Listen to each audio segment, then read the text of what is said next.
Bossing, bakit nyo naisipan na ibenta sa street yung Mexican food nyo po, boss? Maiba naman, boss. Lagi na lang kasi kwek-kwek, boss. Siomay, boss. Fishbowl, boss. Sisig, boss. Extraordinary street food, boss. Suabe.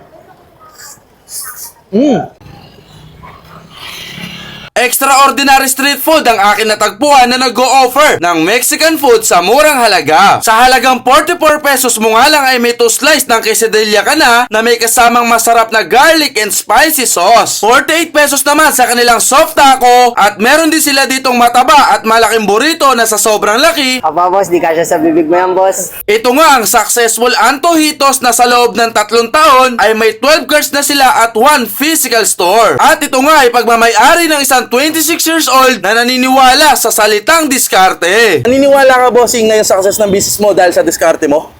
Diskarte, boss. Diploma or diskarte? Diskarte, boss. At dahil sa success ng business nila ay magpapagigas kami sa 3 lucky sharer na mananalo ng tagpa 500. Bossing! Yes, boss. Bossing, ano yung tinitinda mo dito, bossing? Extraordinary street food, boss. Extraordinary? Bakit ano ba yan, bossing? Mexican food, boss. Mexican food, yan yung mga mahal sa restaurant eh. Mahal? Puro lang to, boss. May 44 pesos ka dyan. 44 pesos? Eto, bossing, may 45 pesos ako dito. Akin na. Quesadilla, boss. Quesadilla? Bakit magkano ba to? 44 pesos, boss. With garlic sauce na din yan, boss. Saktong-sakto pala yung dalawang pera, no? Napakamura. Bossing, bukod sa quesadilla na 44 pesos, ano pa yung mga tinitinda mo dito? Meron kami dito, boss. Burrito. Burrito. Magkano yung burrito, bossing? Paano na yun lang, boss? Napakalaki ng burrito mo, boss, ah.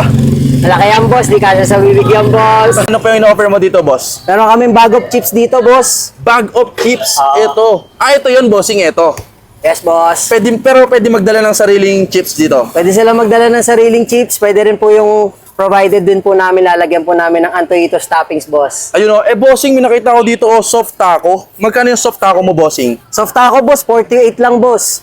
Grabe, napakamura naman ng mga tinda mo dito, bossing, no? Opo, boss. Bossing, ano yung ginagawa mo ngayon, bossing? Soft taco, boss. 48, boss. May soft taco na with garlic sauce na din yan, boss. Napakamura. Bossing, yung mga sauces nyo, ito yun, o. Sino gumagawa ng bossing?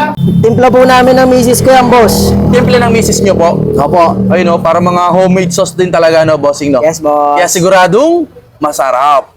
Bossing, bakit nyo naisipan na ibenta sa street yung Mexican food nyo po, boss? Maiba naman, boss. Lagi na lang kasi kwek-kwek, boss. Siomay, boss. Fishbowl, boss. Sisig, boss. Oo, para maiba naman, no? Sa bagay, kayo lang po ata yung kaunahan nagtinda ng Mexican food sa street. Tama po ba ako? Yes po, boss. Matagal na po kami dito. 3 years na po. 3 years. Bossing, para nalaman ko yung success ng business nyo In 3 years, ilang cart na po ba meron kayo? Meron na po kami ngayon. 12 po. Tapos isang physical store. Physical store, 12 cart. Ilang taong ka na, bossing? 26, boss. Napakabata, bossing. Dahil kabataan ka, may tatanong ako sa'yo. Diploma or diskarte? Diskarte, boss. Bakit diskarte? Hindi ako pinalad kasi na makatapos dito sa PUP, boss. Kaya mas pinili ko na lang na i-business, boss. Mag-business. Tapos in 3 years, naka 12 cart na kayo. Yes, boss. So, naniniwala ka, bossing, na yung success ng business mo dahil sa diskarte mo? Diskarte, boss. So, sobrang halaga ng diskarte sa buhay, no, bossing, no? Opo, boss. Kailangan po yan. Kung gusto nila matikman yung inyong masasarap na mga pagkain dito, saan nila kayo matatagpuan at anong oras kayo open, bossing? Open po kami araw-araw, boss. 2 p.m. to 10 p.m., boss. Sa Teresa Street, along PUP Main. Marami na rin po kami ibang locations. Dito po makikita niyo. Ayan, sige, i-flash natin dyan tsaka sa ating comment section para makita nila yung pinakamalapit na antojitos na cart sa kanila, no, bossing, no? Yes, boss. Boss, ito yung soft taco mo, boss. 48 pesos lang to, bossing. 48, boss. May Napakamura. kasamang garlic sauce na din yan, boss. Ayun, no?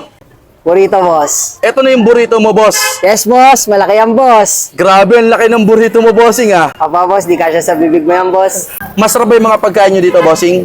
Masarap yan, boss. Sinasabi ko sa'yo, boss, pag natikman mo yan, boss. Solid yan, boss. Solid to, bossing. Sige, bossing, tingnan ko na to, Okay, boss. So yun mga insan, no, nandito nga tayo sa may antojitos. Just imagine na Mexican food nasa street na ngayon. Dito lang yan sa Teresa Street, Santa Mesa, mga insan. Malapit sa may PUP, kaya sa mga nag-aaral sa PUP min dyan. Eto, try nyo na to. Tara, tikman natin. Ayan, no. Ang kinagandahan sa sauce nila, sila mismo yung gumagawa nito. Tara, tikman natin.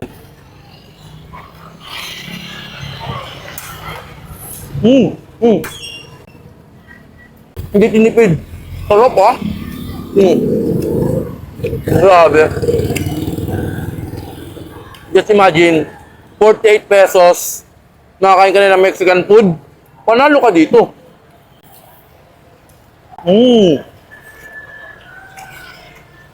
Approve. Sasaw natin dito sa spicy. Ayun oh. 44 pesos, 2 piraso na yan. Nilibre ka ng sauce. Suwabe din yung maanghang ha. Yung spicy niya, tolerable. Sarap nito, panalo.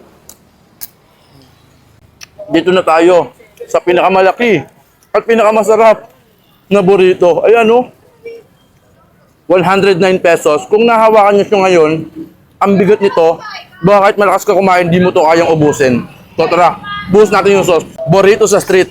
Oh, ayan oh. Wow! Sarap nun. Kagatin na natin to.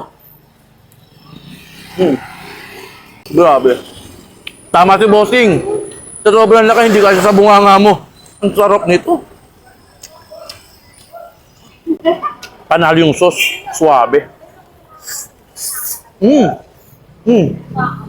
Yung laman niya, siksik, liglig, umaapaw. Nakabusog to. Yan o. Ayun o.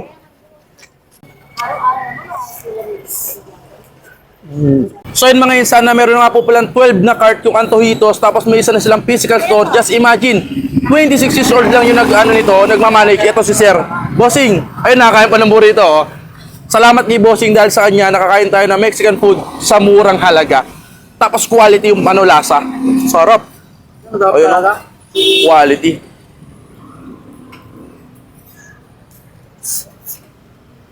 Approve. Bossing, bakit nyo naisipan na ibenta sa street yung Mexican food nyo po, boss? May iba naman, boss. Lagi na lang kasi kwek-kwek, boss. Siomay, boss. Fishbowl, boss. Sisig, boss. Extraordinary street food, boss. Suwabe.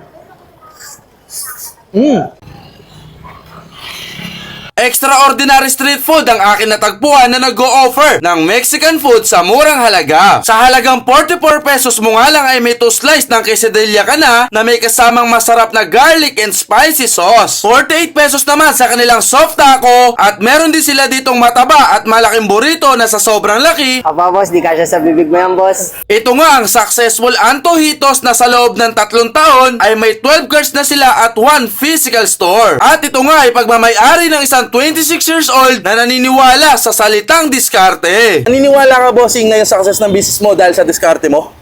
Diskarte, boss. Diploma or diskarte?